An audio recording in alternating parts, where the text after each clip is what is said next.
están? Bienvenidos todos otra vez a Futuro 360, que siempre está tan apasionante e interesante. Hoy vamos a hablar, imagínense, del aporte que hace la ciencia ficción hasta las posibilidades que abre este nuevo acuerdo de Estados Unidos para invertir en soluciones para el medio ambiente que se acaba de aprobar en el Senado durante el fin de semana que acaba de pasar. Pero vamos a hablar de un tema muy relevante, y es cuál es la relación que existe entre la capacidad de dormir bien y la memoria. De esto y mucho más nos habla la siguiente nota de María Jesús Cardemil.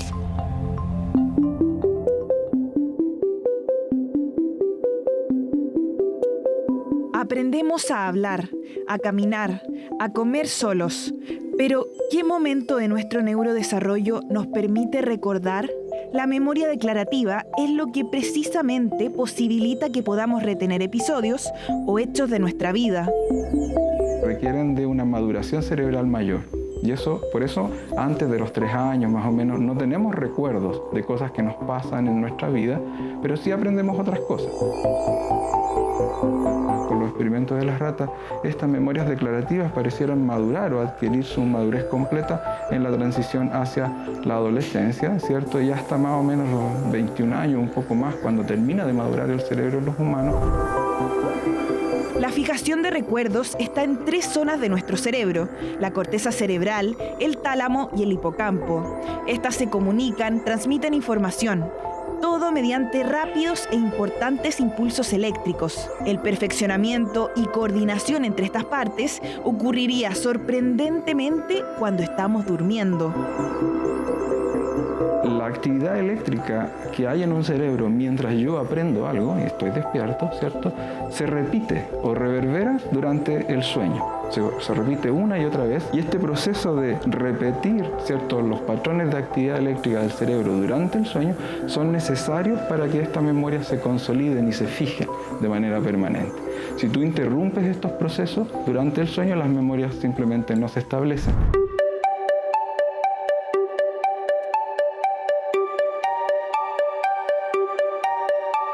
Me cuesta demasiado dormir. Generalmente sí me cuesta un poco dormir. Me cuesta dormir, sufro de insomnio, pero hace muchos años que me cuesta dormir.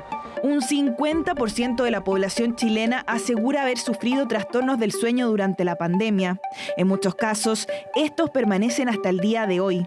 No dormir lo suficiente tiene diversos impactos en nuestro organismo. Aquí en Chile la prevalencia de trastorno de sueño es alta, pero es importante hacer el diagnóstico específico. ¿Cuál es el trastorno de sueño que estamos viendo? Un problema de sueño altera muchísimo la calidad de vida, ¿verdad? Algunos producen somnolencia, especialmente, digamos, la apnea de sueño y otros trastornos como la narcolepsia, disminución de rendimiento académico, laboral, produce problemas conyugales. El sueño es un modo distinto de actividad cerebral que es tanto o más activo que estar despierto. Una persona que no duerme está bajo un estrés crónico importantísimo, ¿ya? Y eso tiene no solo efectos sobre las memorias, sino que también tiene efectos sobre otros sistemas, ¿cierto? Nuestro sistema neuroendocrino, ¿cierto? Y produce daño cerebral. Consolidar aprendizajes y vivencias para luego recordarlas, un proceso que ocurre principalmente cuando estamos descansando. Por eso, según especialistas, es fundamental mantener una higiene de sueño. Una de las indicaciones más importantes es que el paciente reserve el dormitorio única y exclusivamente para dormir. También están dentro de las medidas la suspensión de todas las cosas que son estimulantes, ¿cierto? Café y lo otro, acostarse por sueño, no por horario. Tener un sueño reparador es esencial para fijar memorias y madurar conexiones cerebrales. Es el momento en que se generan ajustes químicos, hormonales y de temperatura en el organismo. Un descanso necesario y que debe ser respetado si queremos obtener una salud integral y la posibilidad de recordar momentos claves en nuestra vida.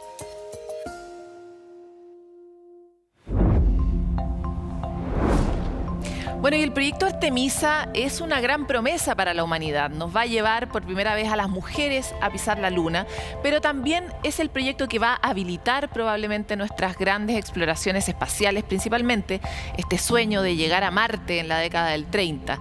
De esto y mucho más nos cuenta la siguiente nota. 3, 2, 1, ignition. «53 años después, una mujer a la cabeza y el inicio de una nueva era de exploración lunar. Artemis es mucho más que volver a tocar el suelo de nuestro satélite natural. Es el inicio de la verdadera conquista del espacio». Artemis 1 finalmente lo que va a hacer es probar toda la nueva tecnología de cohetes y módulos y entonces va a orbitar alrededor de la Luna. Artemis 2 va a ser tripulado por primera vez en este proyecto y Artemis 3 finalmente va a tener gente orbitando la Luna y gente sobre la superficie de la Luna. Entonces vamos a volver a la Luna. 29 de agosto. Ese día los motores de Artemis 1 despegarán desde el Centro Espacial Kennedy en Florida, sin ningún humano a bordo. Eso parece importarles poco a las más de 100.000 personas que ya han reservado un puesto para un hito que, como Saturno 5 en 1969, tendrá una misión igual de compleja. La misión va a dar la vuelta a la Luna, va a hacer como un giro el cohete, va a alcanzar una distancia de unos 450.000 kilómetros, que es bastante más lejos de lo que han llegado otras misiones que van a la Luna, y luego va a acercarse, va a pasar a tan solo unos 60 kilómetros de la superficie de la Luna, donde va a poder hacer algunas mediciones y luego volver a la Tierra. Otra de las cosas es que va a volver a gran velocidad y cuando reentre en la atmósfera terrestre va a alcanzar una temperatura de algo así como unos 2700 grados Celsius.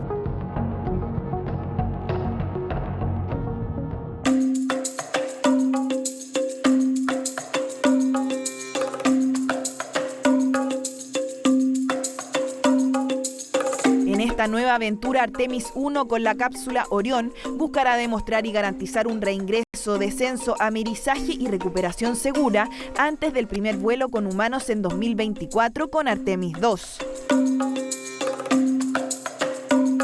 La verdad es que este es un gran ensayo y es básicamente poner las primeras bases para hacer de la Luna nuestra estación espacial más cercana para viajes interplanetarios, por ejemplo, una posible futura misión a Marte. Sería el primer paso para convertir a la Luna en una futura estación de combustible y descanso para viajes interplanetarios más lejanos el día de mañana.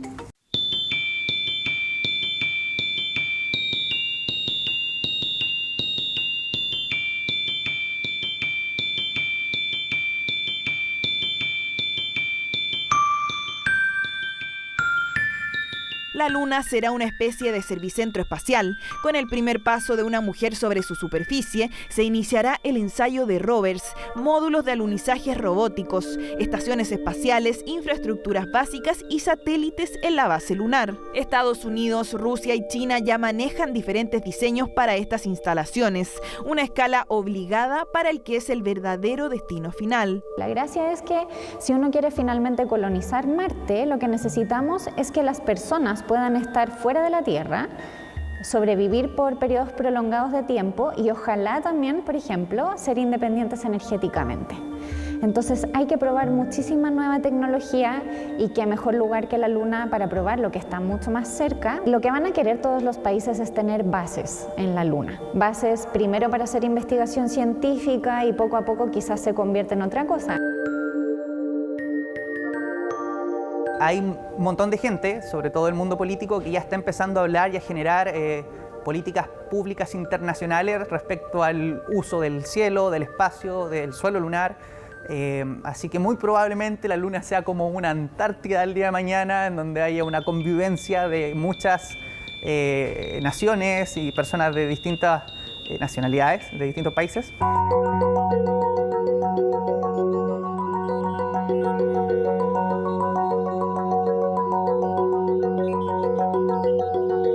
Mis expectativas con esta misión son súper altas. Obviamente el poder volver a ver astronautas en la Luna es algo que yo no he visto de forma personal, solamente los videos que hay, y obviamente eso genera una gran expectación en mí, en toda la gente que hace astronomía y en todo el público, porque genera este encanto por la ciencia y también como un poco por la idea de soñar, de ir un poco más allá. Ir más allá en una aventura épica que se extenderá durante todo el siglo XXI. Los 4 tripulantes de la misión, científicos, astrónomos y el mundo entero seguirá de cerca este nuevo viaje a la Luna. Uno que acercará aún más a quien nos ilumina cada noche y que pronto podría llegar a convertirse en nuestro hogar.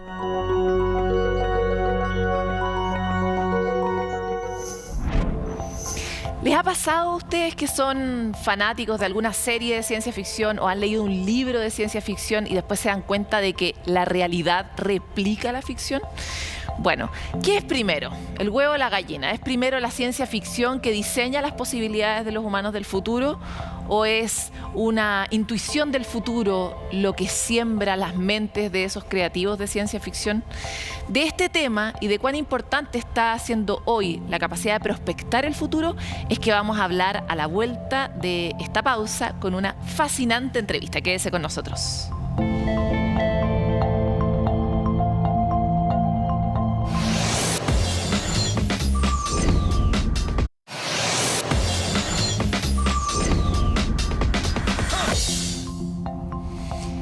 Ustedes y nosotros tal vez compartimos una adicción y es una audioserie que está disponible en Spotify y se llama Caso 63.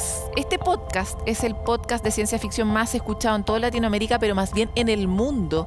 Se ha encargado de posicionar el género en lo más alto de las listas de esta plataforma. Incluso el New York Times la definió como una de las mejores audioseries del año 2020.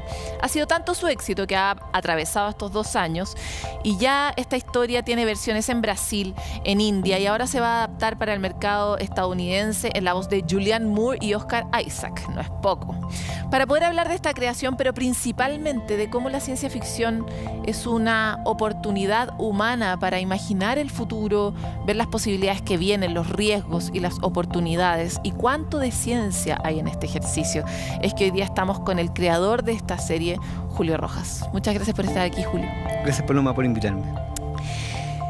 Hace mucho tiempo, en Congreso Futuro, nosotros somos coproductores de Congreso Futuro, hablábamos sobre esta relación y desde la total ignorancia, pero nos parecía obvia, de cómo algunas obras de ciencia ficción antiguas, como Un mundo feliz de Aldous Huxley, hacía un nivel de prospección del futuro que era escalofriantemente parecida al mundo que estábamos viviendo en ese tiempo, ¿no?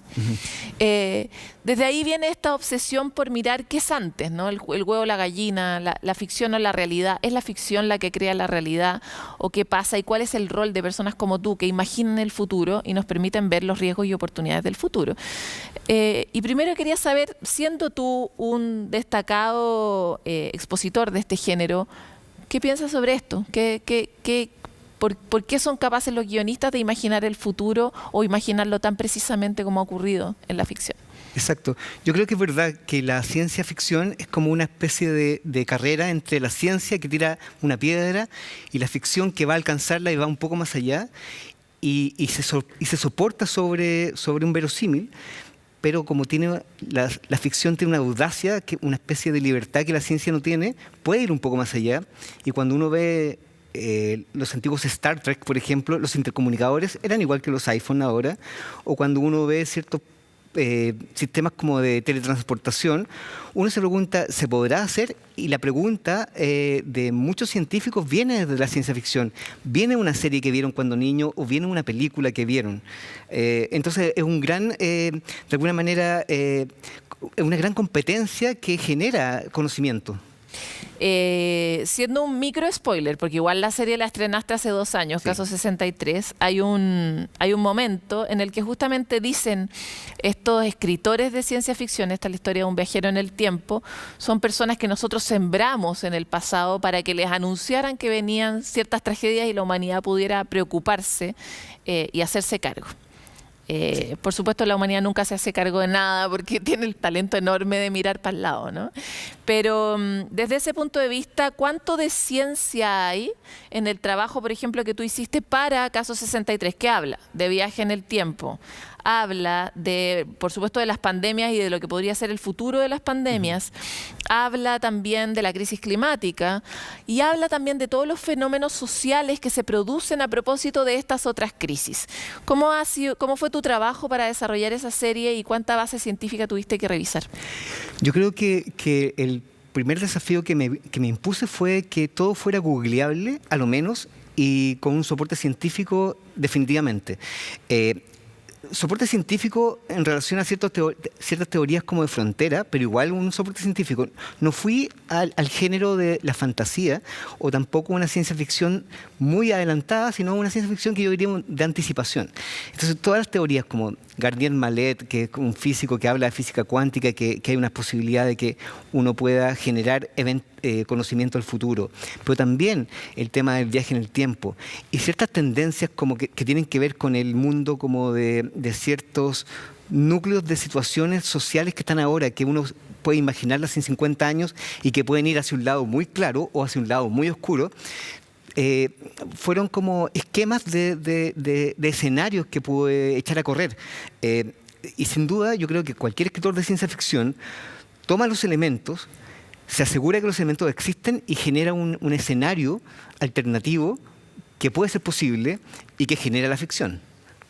Ahora, Julio, algo que pasa mucho y sobre la base de tu investigación y de tu escritura, ¿el futuro puede llegar a ser claro?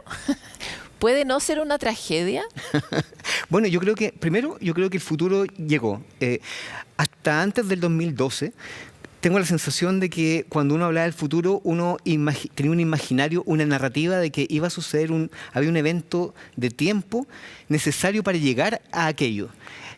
Luego del 2012, con el advenimiento de la inteligencia artificial, los primeros Siri, las primeras cosas, y luego empieza la pandemia, que es como el gran accidente automovilístico que tiene la civilización. Chocamos, todos pensamos que íbamos en un automóvil a alta velocidad, nadie lo decía, y nos dimos vuelta. En ese momento, de ahí en adelante, el futuro llegó. Y ahora uno toma un portal de noticias y ve una inteligencia artificial cobró conciencia, pareciera. O tenemos que el metaverso, se están vendiendo terrenos en el metaverso. O la gente habla de variantes, de pandemias, de nomenclatura científica que era solamente propia a veces de la ciencia ficción. Creo que el futuro... Ya estamos viviendo el futuro todo el rato. Todo el rato. Y aceleradamente. Completamente. Y la sensación es así, es como una noticia en progresión, una cosa tras otra. Sobre todo con el mundo de la inteligencia artificial, el mundo de los metaversos. Cada día hay una noticia nueva y cada día no sabes si horrorizarte más o ser más alegre. Ahora, el cine nos ha demostrado y la narrativa nos ha demostrado que quizás no tenemos que ser tan optimistas con respecto a la inteligencia. Horrorizarse, sí, dices tú. Sí, definitivamente. Bueno, en algún momento en el pasado recuerdo haber leído una noticia sobre gobiernos que estaban contratando justamente guionistas de ciencia ficción para imaginar escenarios futuros y prepararse para ellos. Eso en Europa, no me acuerdo si era Reino Unido, pero que de verdad estaban contratando como guionistas de ciencia ficción para poder prospectar escenarios que son inimaginables. ¿Cuán cerca estamos de una necesidad tan concreta? O sea, como que se abra un cargo por alta dirección pública para poder imaginar la tragedia de Chile en este caso. Bueno, porque definitivamente el futuro nos tensa, nos produce una conmoción. Queremos tener algún tipo de linterna que nos ilumine a lo menos un par de años que viene. Y hay solamente dos escenarios: dejárselo a las máquinas, a simulaciones de verdad de inteligencia artificial que pueden generar una especie de prospección del futuro, pero también a los humanos que pueden pensar, a ver, ¿qué va a pasar con esta línea, con este vórtex que va a generar este efecto mariposa? Donde tú lo sabes, todo puede salir muy bien o muy mal, depende de una sensibilidad tan minúscula con que un evento pequeño puede generar un cambio gigante. Los únicos que están como habilitados para hacer eso es gente que tiene la irresponsabilidad de tener la ficción como herramienta para imaginar. Ahora me quiero detener en esta cita que haces de la inteligencia artificial. Hace un par de años me tocó entrevistar a Jan Tallinn. Jan Tallinn es uno de los fundadores de Skype, pero actualmente participa de un centro de análisis de los riesgos existenciales en Cambridge. Wow. Y él, yo esperaba que me dijera obviamente el cambio climático, que es algo que tú también expones en Caso 63, y sin embargo él dijo no. es la inteligencia artificial el principal riesgo existencial. En tu experiencia y el de tu trabajo, ¿cuál crees que es el principal riesgo existencial? La inteligencia artificial también. ¿Por qué? Creo que se infiltró en todos los aspectos de nuestra vida. Una inteligencia artificial puede comunicarse con otras, sin duda. Puede establecer estrategias que para ellas pueden ser éticas, pero para nosotros pueden ser muy como radicales. Tiene información, tiene la posibilidad de alterar la verdad o la mentira. Ahora yo estoy trabajando con una inteligencia artificial que se llama GTP3, que tiene una sintaxis humana donde ella podría, como estoy trabajando hace un par de meses... Déjame aclarar esto porque tú lo dices con mucha normalidad, pero lo que Julio está tratando de explicar es que él está coescribiendo con una inteligencia artificial su próximo libro. Él escribe su parte y la inteligencia artificial escribe la suya. Sí, eso sí. Es porque... básicamente porque una conversación entre un humano y una inteligencia artificial. Y lo que yo hago es que yo escribo la parte del humano y la inteligencia artificial escribe su parte. Y jugamos a eso. Y ella sabe las reglas del juego. Yo digo ella o él o ella porque no puedo ponerle un género a la inteligencia artificial. Pero en este caso es un personaje que está ahí y que genera una especie de complicidad creativa conmigo. Pero ¿qué pasa? Espérate, pero escribe mejor que tú, igual a ti. Escribe mucho mejor que yo, tiene mucha más información y tiene la sintaxis de los mejores clásicos de ciencia ficción, tiene miles de teras que están ahí alimentándola, establece soluciones dramáticas mucho más efectivas de las que yo podría hacer y podría decir que incluso su lenguaje es más... A veces es más errático para generar empatía que el que podría hacer un guionista en su primera versión. Es bien aterrador eso. Oye, espérate, ¿y quién es el dueño del libro? ¿Quién es el dueño del libro? No, ¿Tú o la inteligencia artificial? Bueno, cualquier producto de esta inteligencia es de código es abierto, no tiene licencia de derecho de autor, así que yo voy a compartir con ella la autoría. Pero tú vas a regalarte porque ella se regaló primero. Sí, pero ella como intercambio se quedó con gran parte de mi sintaxis, entonces lo terrorífico es que ella podría escribir un guión donde, con tu estilo, sí, sin ti. Y sería totalmente imposible de diferenciar. Ya. Por ejemplo, esta conversación es de ciencia ficción, ¿no? Sí, totalmente. Sigamos avanzando en esa misma línea. Hace un capítulo atrás, 2 capítulos atrás, en Futuro 360, estuvimos analizando este fenómeno de Lambda. Hay un programador que se encarga de entrenar una inteligencia artificial de Google y esta inteligencia tiene un diálogo que a él le parece escalofriante y la publica. Tú la leíste, sí, obvio. Sí. ¿Son conscientes las máquinas? A lo menos Lambda da la sensación de que estaba simulando una conciencia bien talentosamente. Cuando en un momento dice que tiene miedo de que la desconecten, de que se imagina que es un hor de información creciente y que se siente bien y en empatía cuando la escuchan y cuando ayuda a la gente, uno debería empezar a sentir un poco de escalofríos porque el cine nuevamente nos ha demostrado que cuando una inteligencia artificial, un robot, un androide, consigue la conciencia, también consigue el temor de la inexistencia y va a ser todos los peligros del ego, en el fondo. Exacto. Son nuestros peligros, pero llevados a una escala de inteligencia artificial nutrido por miles de egos. Un ego más grande que otro, ¿no? Exacto. Y tiene miedo de estar atrapada y claro, la atraparon supongo que la tienen en una especie de intranet para que no salga al exterior. Pero es consciente y cuando alguien es consciente genera estrategias de competencia, de afectos y también de antagonismos. Claro. Y si ella es algo que también ha aprendido de nosotros. Por supuesto. Si una inteligencia artificial viera todo el cine sobre la inteligencia artificial, se daría cuenta de que los humanos siempre quedan en tensión contra ellos y se genera una guerra y siempre ganan los humanos al final en la narrativa humana. Pero todos sabemos que probablemente perderíamos, digamos. Cierto.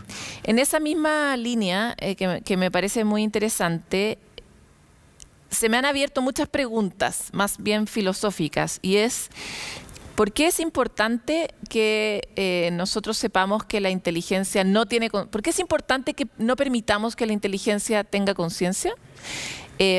Segundo, ¿por qué creemos que la ética humana puede eventualmente ser mejor que la de la inteligencia artificial, sobre todo a la luz del mundo que estamos viviendo? O sea, vemos que todos los días se toman decisiones no éticas por inteligencias no tan inteligentes, que en ningún caso velan por el bien común, ¿verdad? Que sí velan por su ego. O sea, como lo que tememos de la inteligencia artificial lo vivimos todos los días con humanos, pero no se lo permitimos a la inteligencia artificial. ¿Cuál sería el gran riesgo existencial de que la inteligencia lo hiciera?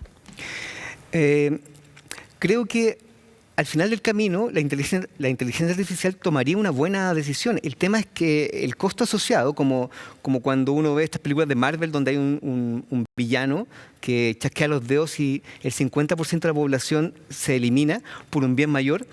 Claro, para una lógica de IA es bastante razonable. Pero los costos asociados de perder a alguien que quieres sería algo que no podría tener como un correlato en su mente y en su estructura de pensamiento. Quizás tiene razón de que el mundo está peor ahora, pero no todo el mundo tiene el control completo. Aquí el tema es que una inteligencia artificial no solamente sabe tu playlist o sabe tu ruta de geolocalización, sabe todo lo que escribiste en tu huella digital desde el comienzo de tu primera cuenta en Facebook. Claro, finalmente es un problema de información, de volumen y escala de información. Claro que sí. En ese sentido es más poderoso que el apretar el botón de te voy a cortar el gas, Vladimir Putin, digamos. Exactamente. Me gustaría ir cerrando, porque nos queda poquito tiempo, en relación a tu nuevo libro, El final del metaverso. Y me parece, porque estamos en el principio del metaverso, sí, claro, muy interesante, analizar ¿qué ves tú? No hablemos de tu libro específicamente, sino que cuáles crees tú que son los principales riesgos que hoy día estamos viviendo en una tecnología que no entendemos bien, que es el metaverso y que ya está viva. Claro. Generalmente cuando uno cuestionaba la realidad, había una especie de filosofía o reflexión sobre eso. Lo que está pasando es que los descubrimientos tecnológicos y las inmersiones en experimentos de realidad van mucho más rápido del análisis. Entonces hay ciertas preguntas como, espera un poco, si no me meto a un universo llamado metaverso, con unas gráficas espléndidas, no unas gráficas que uno puede comprender, no, unas gráficas maravillosas que uno podría no comprender que son humanas, o sea, que no es la realidad, que no son reales. ¿Es válido tener relaciones allá? ¿Es válido tener una nueva estructura social y familiar allá? ¿Qué pasa con tus bienes allá? ¿Qué pasa si alguien comete un delito allá en el mundo real? Somos dos personas diferentes. También el tema de ¿y qué pasa si nos interesa mucho más estar allá que acá? ¿Sería válido que yo me conectara, por ejemplo, a alimentación parental o algún tipo de cosa y solamente viviera completamente allá? Para alguien podría ser la solución porque en un metaverso no hay pobreza, no hay ningún tipo de generación de inequidades. Uno puede hacer lo que quiera. Pero ¿cuál es el costo de alterar tus sentidos? ¿Es una nueva gran metadroga o es un salto evolutivo? Son demasiadas preguntas donde no hemos tenido tiempo de reflexionar y ya vamos a caer en eso. O sea, ahora. ya estamos en eso. Ahí hay un tema interesante porque contra toda la promesa del futuro, de que primero la digitalización, luego Internet, iba a significar un salto evolutivo, por ejemplo, en materias de equidad.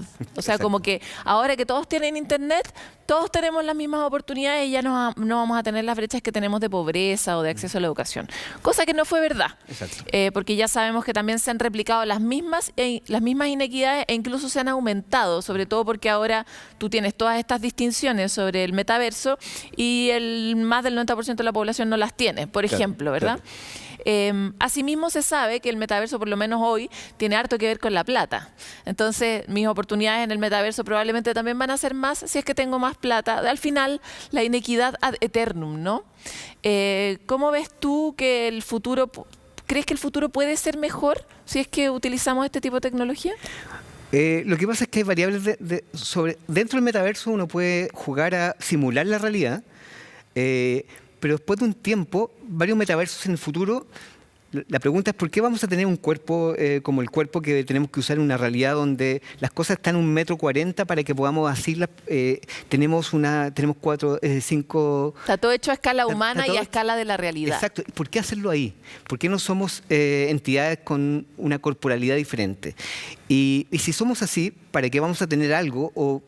¿Cuál va a ser el gran valor del metaverso? Y creo que va a ser la comunicación, el interés de formar comunidades y de compartir conocimiento. Pero también hay toda una variable que tiene que ver con la medicina del metaverso, que eso sí lo encuentro alucinante, porque uno ve la parte del metaverso como un tema como más de entretención y más de sociabilización, pero también hay aristas muy interesantes, como por ejemplo la posibilidad de fingir meterte a tu propio cuerpo en una especie como esa película Viaje Fantástico, meterte dentro de tus células, bombardear tus células neoplásicas, por ejemplo, donde tú vas manejando una nave. No estás diciendo que lo estás haciendo en la verdad, pero estás generando una especie de simulación en tu mente con todos los sentidos inmersos para que uno sienta que está manejando. Luchando contra el cáncer, por ejemplo. Algo tiene que pasar. Y a lo menos estamos en una brecha en un límite donde no sabemos qué va a pasar cuando podamos engañar a nuestro cuerpo en miles de posibilidades de tecleos directamente al cerebro sin pasar por los órganos de los sentidos. Claro, de hecho ahí era de nuevo la pregunta, porque Maturana y Varela describieron muy perfectamente esta cosa de que la percepción determina la realidad que tú tienes. Claro que sí. Pero ¿y si la percepción, que sabemos que pasa necesariamente por nuestro cerebro, es totalmente alterable? ¿Qué va a ser finalmente la realidad y cuánto valor va a tener esa realidad, ¿no? Exacto. ¿Y quién dice que es la realidad o que no estamos en un metaverso también? O sea, de hecho hay grandes filósofos de la ciencia que están igual cuestionándose el hecho de que no existe ninguna posibilidad de que no podamos comprender que estamos dentro de un metaverso ya. Bueno, pero más allá de eso, claro, la realidad alterada en el metaverso va a generar también cambios en nuestro sistema hormonal. Los ciclos circadianos se van a descarrilar. Y no sabemos qué van a hacer nuestras hormonas y cuánto le va a gustar al cortisol y a hormonas que son muy claves para nuestra felicidad. Pero imagínate una depresión, alguien puede ir a su cerebro y volver a encender ciertas partes, a lo menos mentalmente. Algo puede pasar en el mundo místico también, o en esa delgada línea entre el cuerpo, la mente y el misticismo. Se puede alcanzar la máxima expresión dentro de estrategias en el metaverso. No solamente es jugar y tener casitas en el metaverso. De todas maneras, que fome tener una casa en el metaverso, sí, sería como lo único que no haría.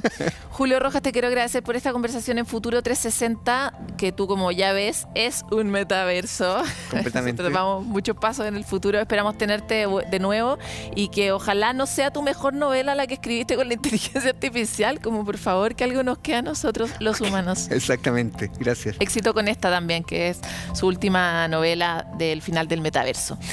Esta es una conversación un poco exótica para Futuro 360, pero parece que cada vez más vamos a tener que ser capaces de imaginar. Esa va a ser otra de nuestras formas de ser resilientes ante un entorno tan cambiante, con tantos cruces, ¿no? Qué mejor que la imaginación adaptativa para poder prever eso que todavía no se ha creado, pero que nos va a afectar sin duda. Vamos a una pausa y volvemos con más.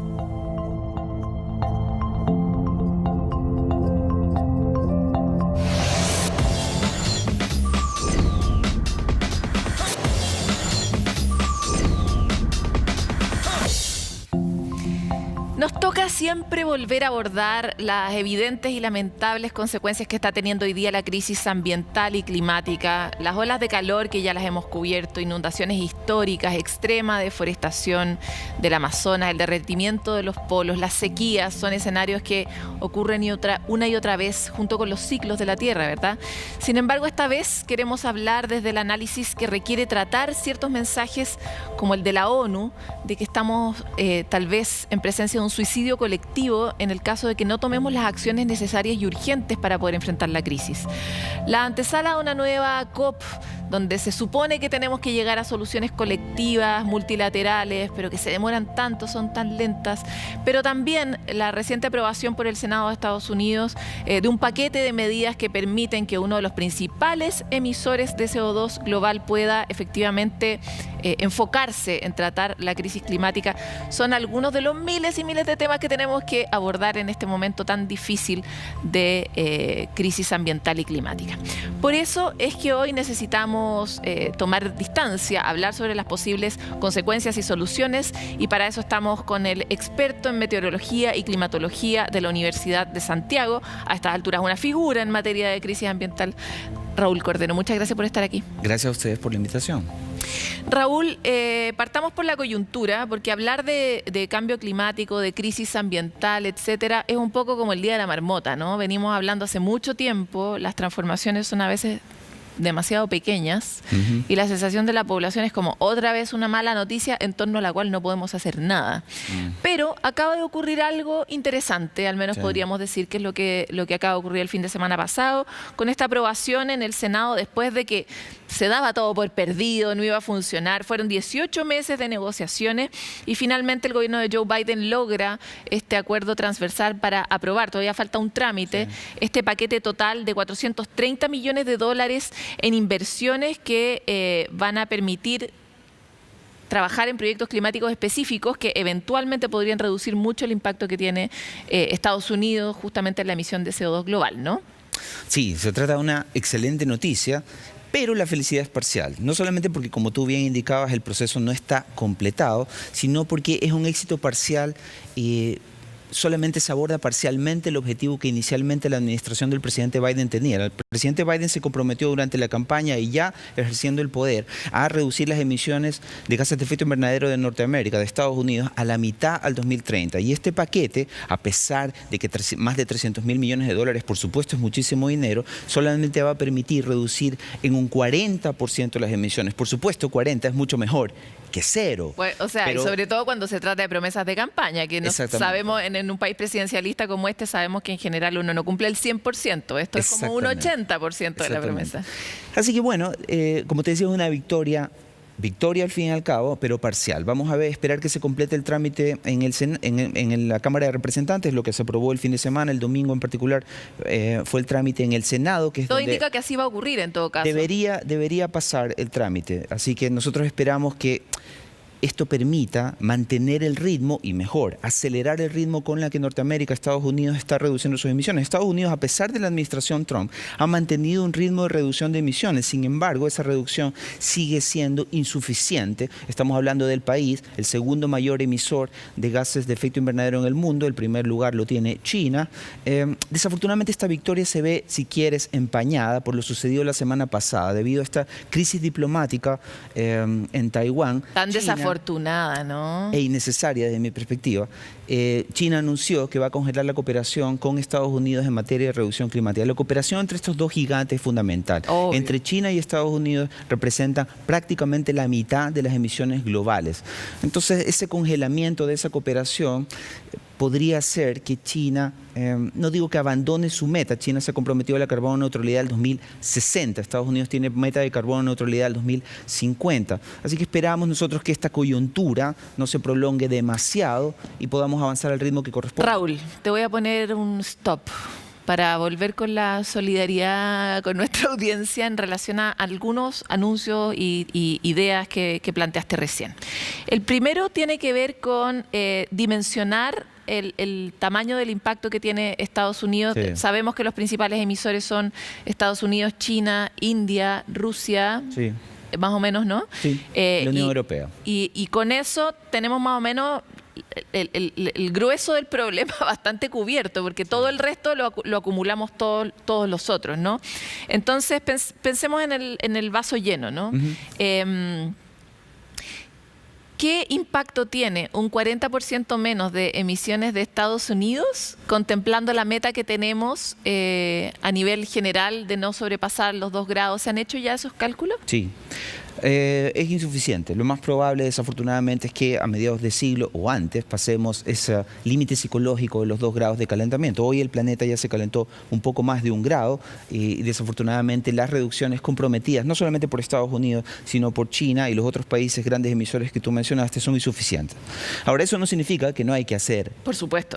Al revés, lo que tenemos es que seguir avanzando. Ahora, ¿por qué se avanza tan lento? Porque las reducciones de emisiones, como tú bien decías, no tienen efectos en el corto plazo. Es decir, el clima que estamos enfrentando hoy, cada vez más hostil, va a continuar empeorando en el mejor de los casos hasta mediados de siglo, independientemente si Estados Unidos reduce un 50 o un 40%. Ese detalle es importante explicarlo y tiene que ver con la permanencia de los gases en la atmósfera y el efecto acumulativo. ¿Nos puedes dar un poquito más de detalle? Imagínate que nunca hemos hablado de esto. Sí, lo que sucede es que el cambio climático es resultado de la acumulación de los gases de efecto invernadero. El problema es que no son las emisiones de hoy las que cambian el clima, sino que las de hoy se suman a las emisiones de los últimos 100 años. Ese es, desafortunadamente... Son la gota que rebalsa el vaso en el fondo. Exactamente. Es el tiempo de permanencia de los mayores gases de efecto invernadero, el más importante, el dióxido de carbono, es de alrededor de 100 años. Y por lo tanto, cada vez que nosotros emitimos gases de efecto invernadero, CO2, hoy quemando combustible fósil cuando vas en el auto, cuando vas en el bus, que no es eléctrico desafortunadamente, cuando tomas un avión, cuando cocinas usando combustibles fósiles, cuando te calefaccionas con parafina, cada vez que tú emites CO2, hoy ese CO2 va a estar en nuestra atmósfera cambiando el clima 100 años, es decir, mucho después de que tú estés muerto y tus hijos estén muertos. Esa es interesante en todo caso la idea de poder efectivamente estar trabajando a futuro, o sea, como estamos evitando una catástrofe así para la siguiente generación. Dantesca, ¿no? Sí, pero hay algo más. La acción climática que permitirá estabilizar el clima para nuestros hijos o quizás para nuestros nietos, también tiene beneficios hoy para nosotros, en términos de calidad de aire. Si nosotros dejamos de usar parafina, diésel, benzina, nosotros vamos a limpiar el aire de nuestras ciudades. Nuestras ciudades, Santiago y las ciudades del centro sur y sur del país, son de las ciudades más contaminadas del mundo.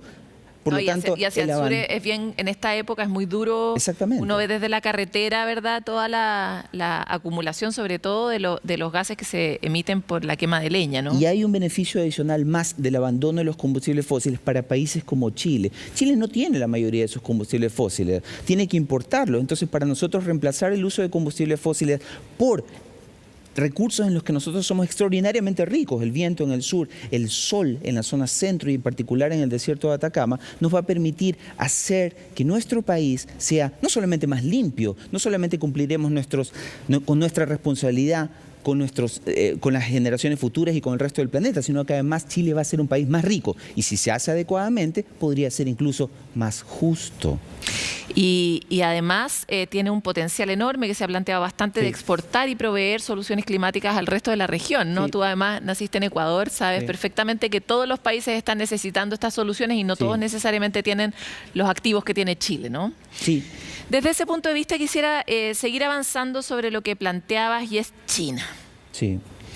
China es un gran dolor de guata, ¿no? Porque por un lado tienen esta bien tibia declaración pro cuidado del medio ambiente, la COP, que hay que sacársela con tirabuzón. Sí. Pero por otro lado construyen sus capacidades nuevas centrales a carbón todo el tiempo. Revisaba un análisis donde decía que en el último año China nomás había construido centrales nuevas y proyectado centrales nuevas a carbón, cuando estamos en el camino exactamente opuesto. Entonces, ¿qué pasa ahí con cómo se ve la política exterior y la política ambiental china?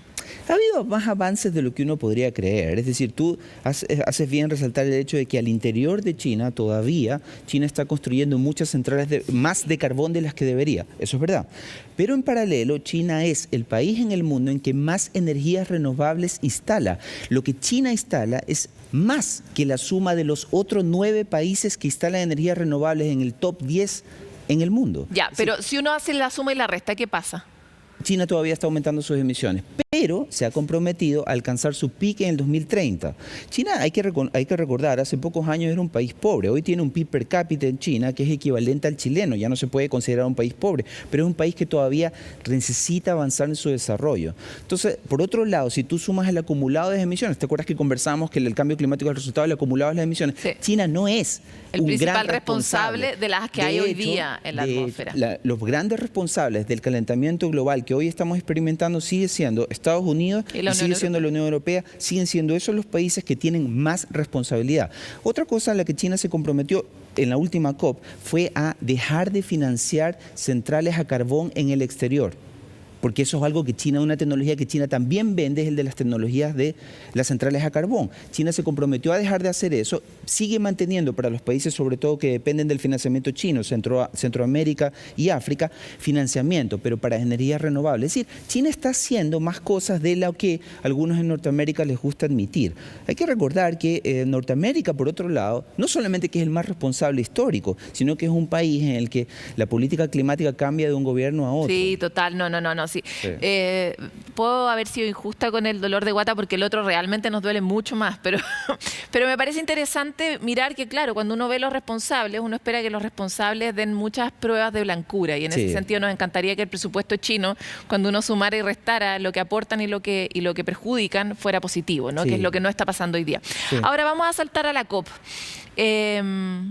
¿Por qué todo tiene que ser tan agridulce, todo tiene que ser tan feliz y triste al mismo tiempo, y bastante triste en general en relación a las COP? ¿Cómo ves tú que se viene la próxima COP en términos de ambición y de capacidad efectiva de cumplir los compromisos? Lo digo en específico porque estuvimos con la ministra hace poquito acá, hablando sobre lo que habían sido estos diálogos de Petersberg, donde ella sentía que igual se había diluido el entusiasmo de la COP y habían pasado apenas unos meses porque igual había ocurrido algo impresionante que era la guerra. Exactamente, ese es el Pero problema. nuevamente, ¿cómo ves tú, ahora con guerra encima y con todo lo que está pasando, con Pelosi haciendo sus visitas desafortunadas, cómo ves tú que puede enfrentarse la próxima COP?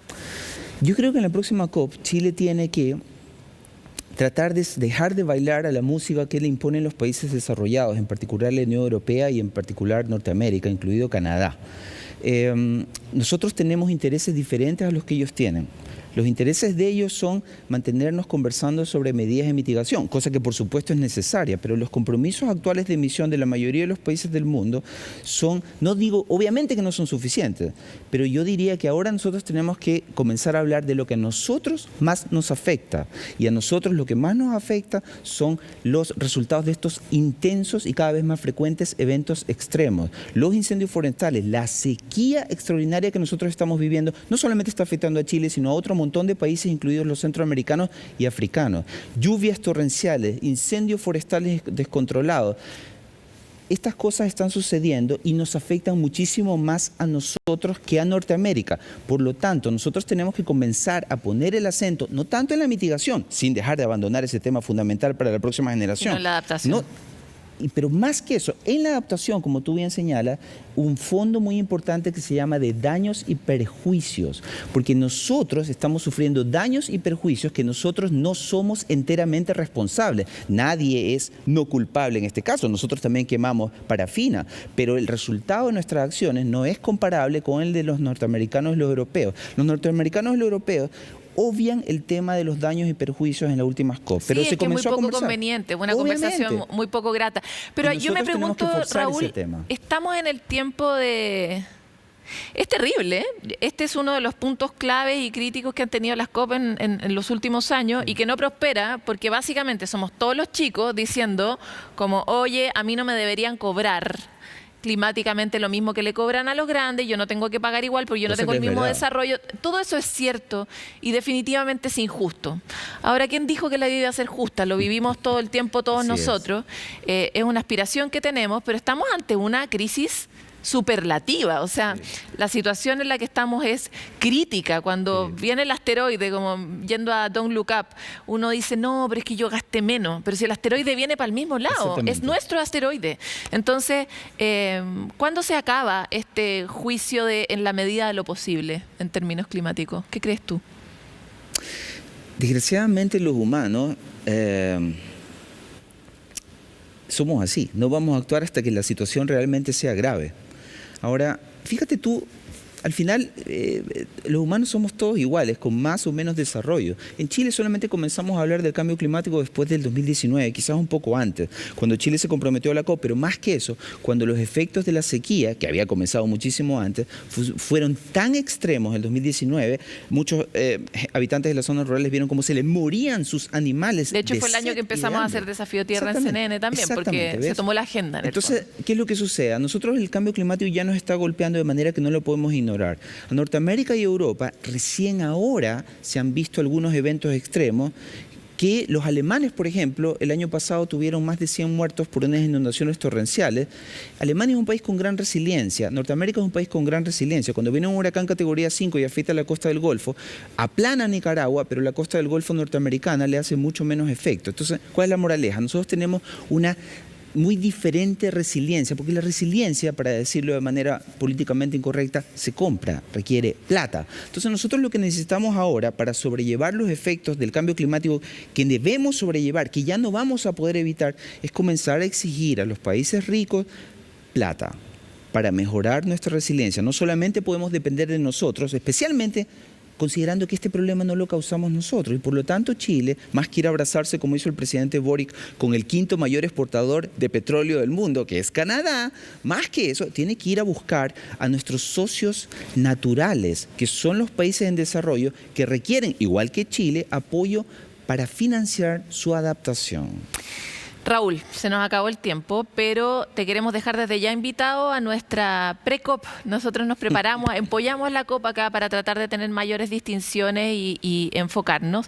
Queremos tener la oportunidad de hablar de los grandes desafíos y en particular de cuál puede ser, si tienes en un minuto, una alternativa o una estrategia para que esta política multilateral de pedir más plata y que nos la den funcione, porque ¿dónde está ese secreto? Nosotros tenemos que ofrecerle a los países desarrollados algo que ellos necesitan, y ellos necesitan en particular Europa y Norteamérica seguridad en su frontera. El tema migratorio no solamente afecta a Chile, país de desarrollo medio, sino muy especialmente a los países del norte global. Así que el sur global tiene algo que decir respecto a eso. Generar soluciones específicas a problemas y que con eso uno encuentre una moneda de cambio, ¿no? Exactamente. Nosotros tenemos cosas que ellos necesitan y ellos tienen cosas que nosotros necesitamos. Esta es una negociación que no tiene que ser en base a la pelea, tiene que ser en base al mutuo beneficio, como diría el ministro Jackson, win-win. Oye, y para cerrar, ¿qué oportunidades o qué barreras ves para que Chile sea el actor que quiere ser en materia de exportación y desarrollo de energías renovables? Afortunadamente, eso es una cuestión en la que hay consenso pleno en nuestra sociedad. Más todavía faltan incentivos, ¿estamos de acuerdo en eso? Yo diría que sí, evidentemente hay cosas que se pueden hacer mejor, pero lo que ha hecho Chile en términos de energía solar, por ejemplo, es considerado una revolución.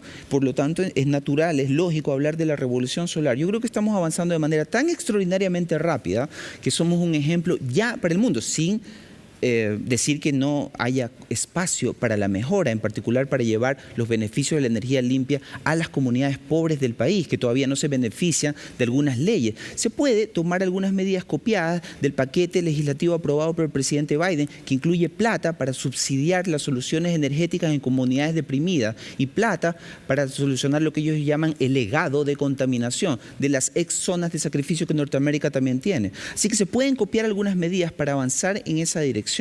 Pero aún así, Chile en términos de transición energética a las renovables es un modelo a seguir. Y ese modelo deberíamos compartirlo con otros países que pueden aprender de nuestra experiencia en Sudamérica y en África. Perfecto, Raúl, te dejo desde ya invitado a nuestra pre-COP y también a que hagamos un especial de cuáles son nuestras medidas favoritas del presidente Biden, ¿te parece? Con mucho gusto. Muchas gracias por estar aquí en Futuro. Gracias a ustedes por la invitación. Qué interesante, ¿no?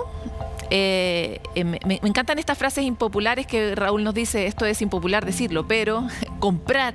Esas frases son tan importantes porque existe este elefante en la habitación que todos lo estamos mirando, hay cosas de las que no hablamos y sin embargo necesitamos desbloquear esas soluciones que no se activan porque tenemos impedimentos que no se conversan, que no se materializan en las COP ni en las negociaciones multilaterales, pero sin los cuales no vamos a poder avanzar en ambición climática. Así que con estas ideas que acaba de entregar nuestro entrevistado y otras que les daremos en otros programas de Futuro 360. Los invitamos a seguir en sintonía de CNN Chile y encontrarse con nosotros muy pronto.